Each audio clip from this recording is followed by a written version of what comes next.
अस्सलामुअलैकुम। मैं हूं डॉक्टर हसन मोहम्मद और आज हम बात करेंगे कि एक तालिब इल्म की जो कामयाबी है उसका राज क्या है और वो अपना पूरा दिन गुजारते कैसे हैं।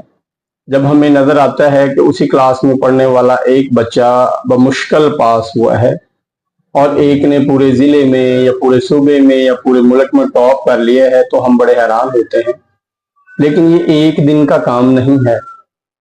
असल में जो कामयाब तालिब इल्म होते हैं उनकी डेली रूटीन ही डिफरेंट होती है। जो कामयाब तालिब इल्म होता है उसकी रूटीन सबसे पहले ये होती है कि वो 5 बजे उठता है सुबह, अर्ली इन द मॉर्निंग। उठ के वो फ्रेश होता है, हल्की फुल्की एक्सरसाइज करता है, नमाज पढ़ता है, मेडिटेशन करता है, कोई ऐसी चीज़ें करता है जो उसके दिमाग को फ्रेश करती हैं, उसको रिलैक्स करती हैं। और उसके बाद वो जितना सबक आज का है जो उसने आज स्कूल में सुनाना है उसको रिवाइज करता है और अपना बैग वगैरह चेक करता है, ठीक है, सारी चीज़ें, फ्रेश होता है, यूनिफॉर्म पहनता है और टाइम से, जो कामयाब तलबा होते हैं वो टाइम से स्कूल पहुंच जाते हैं। स्कूल पहुंचने के बाद जब भी कोई बुक पढ़ाई जाती है, first lecture, second, third, fourth, वो हर चीज़ को अपने लिए अहम समझता है और उसको पूरी जिम्मेदारी से उस लेक्चर को सुनता है, बड़े गौर से, बड़ी तवज्जो से। उसको पता होता है ये मेरे लिए कैरियर चैलेंज हो सकता है, इसको कैरियर को बनाने के लिए ये एक पीरियड ही मेरे लिए जो है ना मेरे कैरियर को बना सकता है या बिगाड़ सकता है। तो वो एक एक लफ्ज़, एक एक बात को बड़ी तवज्जो और बड़े गौर से सुनता है और वो सारे लेक्चर पूरी क्लास के साथ लेता है, लेकिन उसकी तवज्जो, उसकी फोकसिंग अपने टीचर की तरफ होती है और उस पर वो बाकायदा साथ साथ नोट्स तैयार करता रहता है। नोट्स तैयार करने का उसको बाद में ये फ़ायदा होता है कि पेपर की तैयारी करना उसके लिए बड़ी आसान हो जाती है।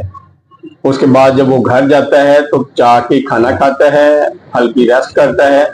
थोड़ी रेस्ट करने के बाद वो रेस्ट के फौरन बाद जब उठता है तो अपना होमवर्क करता है अपनी पूरी जिम्मेदारी के साथ। होमवर्क करके वो थोड़ा घूमेगा फिरेगा, अपने आप को रिलैक्स करेगा या कोई प्लेइंग एक्टिविटी में हिस्सा लेगा ताकि उसका जो है निज़ाम, सिस्टम सेहत का है वो भी बरकरार रहे। याद रखें, कामयाब तालिब इल्म के पास सिर्फ उम्मीद ही नहीं होती, उसका नज़्म व ज़ब्त होता है, उसका डिसिप्लिन होता है, उसकी मेहनत होती है, उसका लगन होता है और सबसे बड़ी बात उसकी जो है मुश्किल मिजाजी होती है।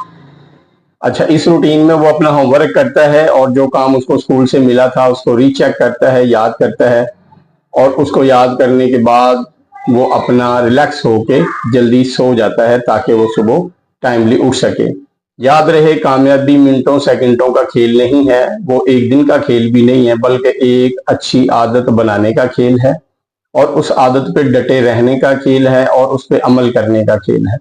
जब तक एक स्टूडेंट अपने पूरे दिन को अपने लिए मुफीद नहीं बनाता वो कामयाब नहीं हो सकता। कामयाब तालिब इल्म कभी भी अपना वक्त ज़ाया नहीं करते। उनका ये मिशन नहीं होता कि थोड़ी देर पढ़ लिया फिर घूम फिर लिया, मोबाइल में लगे रहे, सोते हुए मोबाइल में लगे रहे। ये कामयाब तलबा की आदतें नहीं होती। कामयाब तालिब इल्म अपना सारा टाइम जो है वो तालीम को देते हैं या खेल को देते हैं। वो साथ साथ अपनी सेहत का ख्याल रखते हैं। और एक और बहुत अहम चीज़ कि जो लेट नाइट बहुत देर तक पढ़ने वाली आते हैं वो कामयाब तलबा की नहीं है। कामयाब तालिब इल्म हमेशा टाइम पे सोते हैं क्योंकि उन्हें पता है नींद पूरी होगी तो दिमाग ठीक काम करेगा, याददाश्त ठीक काम करेगी, माइंड रिलैक्स रहेगा, जिस्म सेहतमंद रहेगा, तभी उनकी जो स्टडी है वो चल सकेगी। अगर एक तालिब इल्म पूरी पूरी रात जागता है तो आप उसको कामयाब ना समझें, वो कामयाब हो ही नहीं सकता क्योंकि उसके दिमाग के खुलिए उसकी याददाश्त आहिस्ता आहिस्ता वीक हो जाती है। याद रखें, सेहत भी ज़रूरी है, खेल भी ज़रूरी है, खुराक भी ज़रूरी है, नींद भी ज़रूरी है और उसके बाद तालीम की एक रूटीन भी ज़रूरी है। ये सारी चीज़ें मिलके ही आपको एक कामयाब तालिब इल्म बना सकती हैं और ये बहुत ज़्यादा ज़रूरी है कि आप इन चीज़ों को अपनी आदत में शामिल कर लें। जब ये आपकी आदत बन जाती हैं तो फिर कामयाबी इंशाअल्लाह ताला आपको ज़रूर हासिल होती है। अगर आपको हमारी ये बात अच्छी लगी तो आप इसको लाइक करें, सब्सक्राइब करें और इस पे कोई सवाल है तो वो भी करें। और अगर आप कोई चीज़ पूछना चाहते हैं तो कमेंट्स में पूछ लें ताकि हम कल उसको ब्रीफ कर सकें, अगली वीडियो में हम वो चीज़ें आपको बता सकें।